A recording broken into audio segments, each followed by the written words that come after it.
Hey guys, it's Carolyn again. This is another one of my favorite books videos. This category is going to be all of my favorite classics. So let's get started.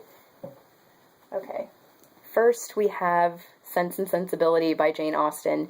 This is honestly my favorite book of all time. Like, not only my favorite classic, it is the book that I go back to again and again.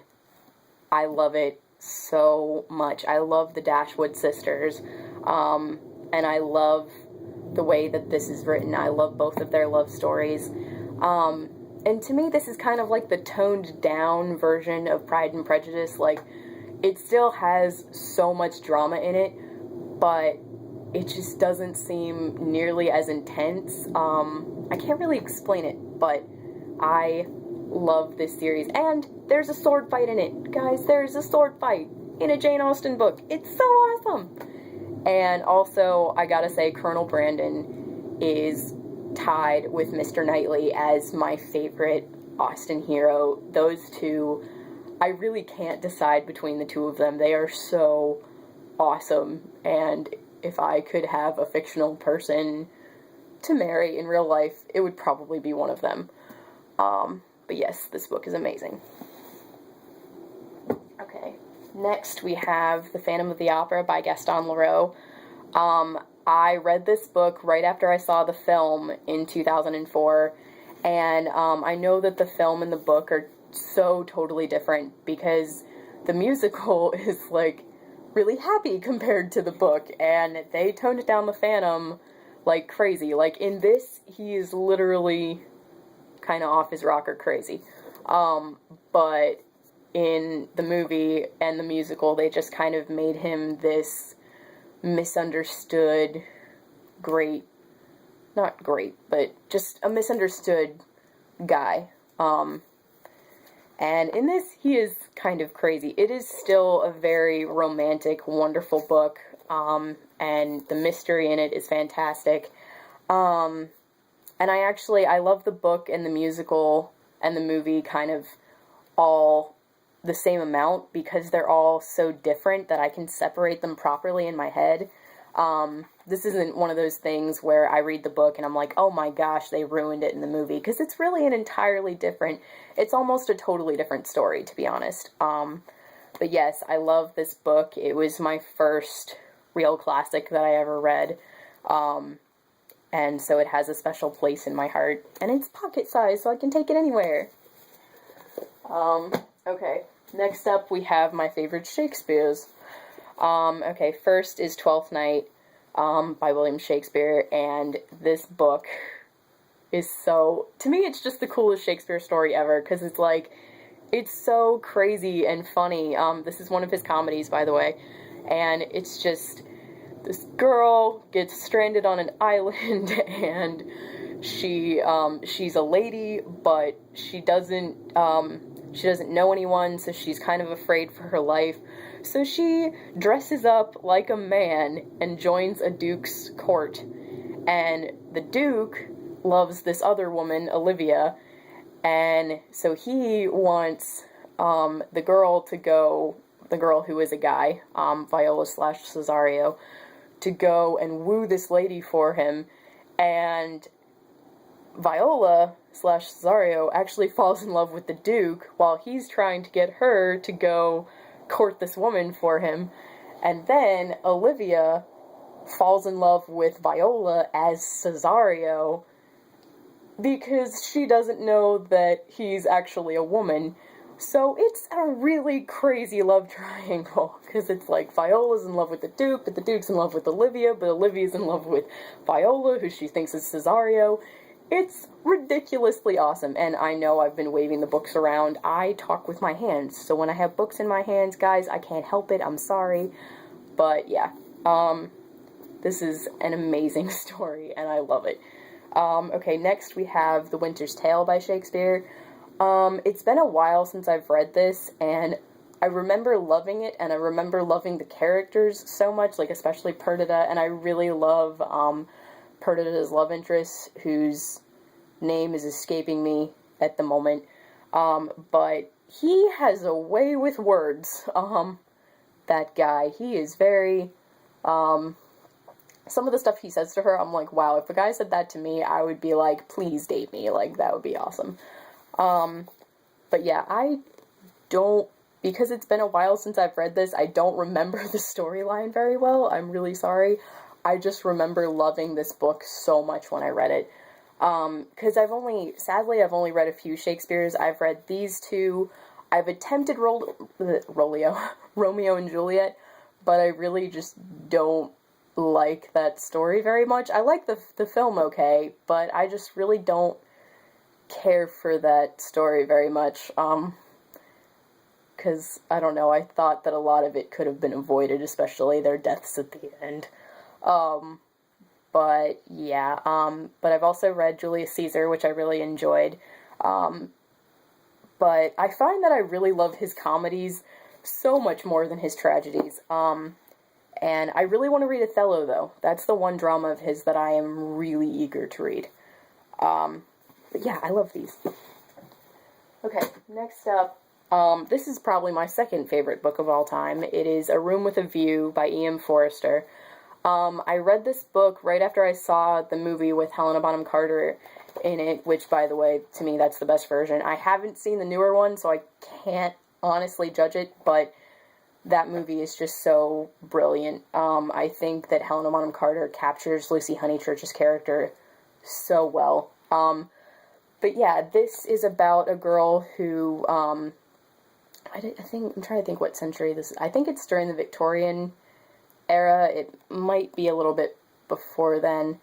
But a girl goes with her cousin to Florence, and it's her first introduction really to Italy and the world outside of England, and she kind of has this romantic awakening with this guy.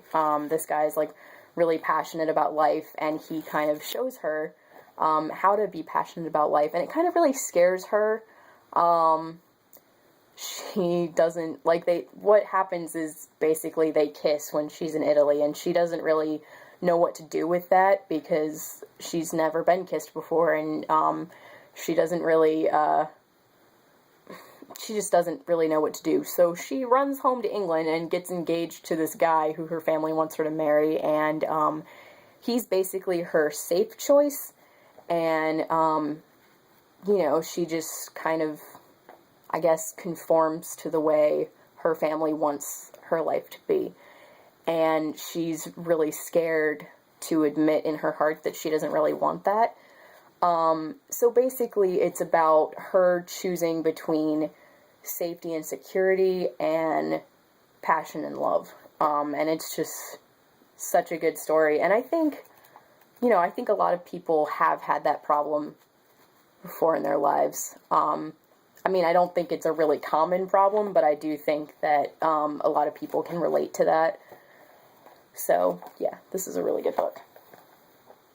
Okay, next up we have my favorite children's classic, which is Peter Pan by J.M. Barrie. I love this book so much. I love Peter, I love Wendy. I love everything about it. I love the Lost Boys.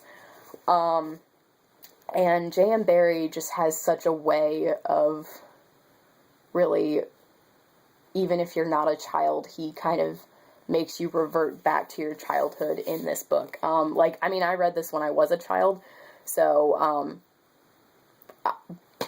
I was introduced to him as a child, so it was kind of, I didn't have to do that at first, but there's this one passage in the book where he talks about what a map of a child's mind would look like, if you, opened up a child's mind and, looked at their mind, what you would see, and it would look like a map. And, that, to me, it makes you see how much J.M. Barrie was still such a child himself, and why it was so, I don't know how to explain it, just basically how he could write this book. It showed you exactly, what made him able to write the book.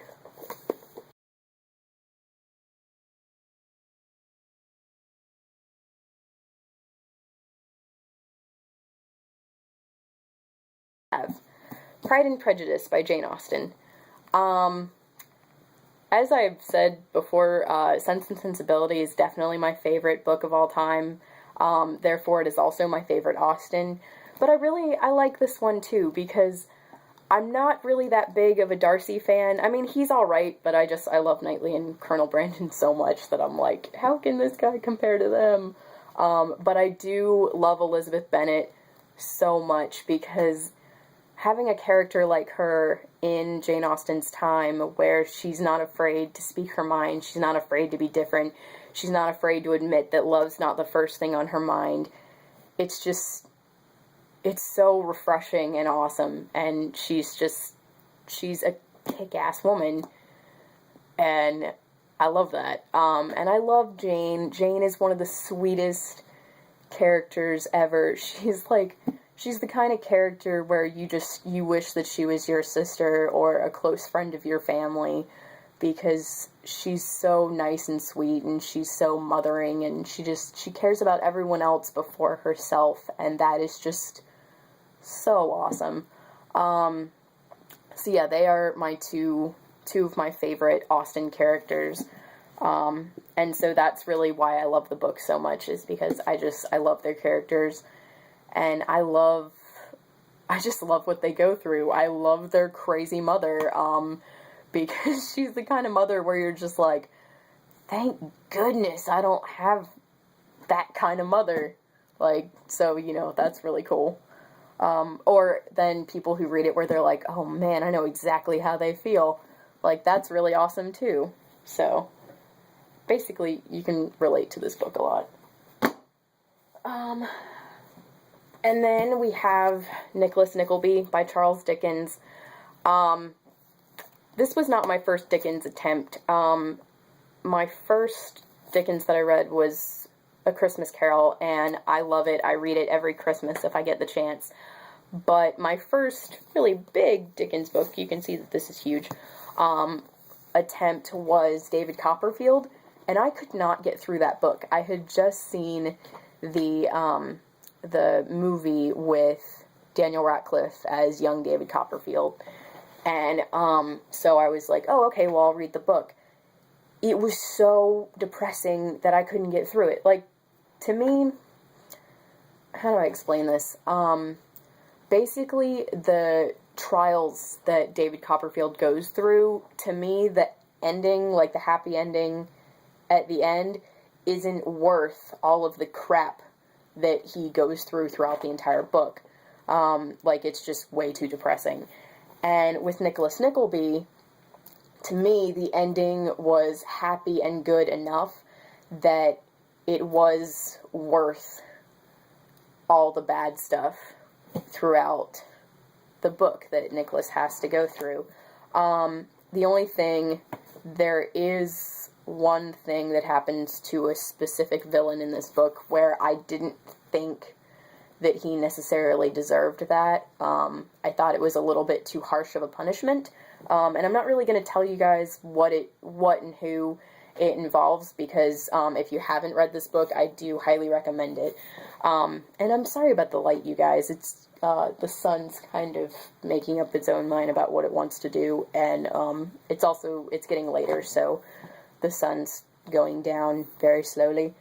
But yes, I highly recommend this book. It's very good.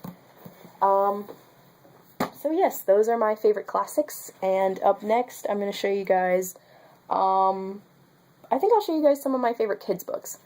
So yeah, that's up next. Thanks, guys.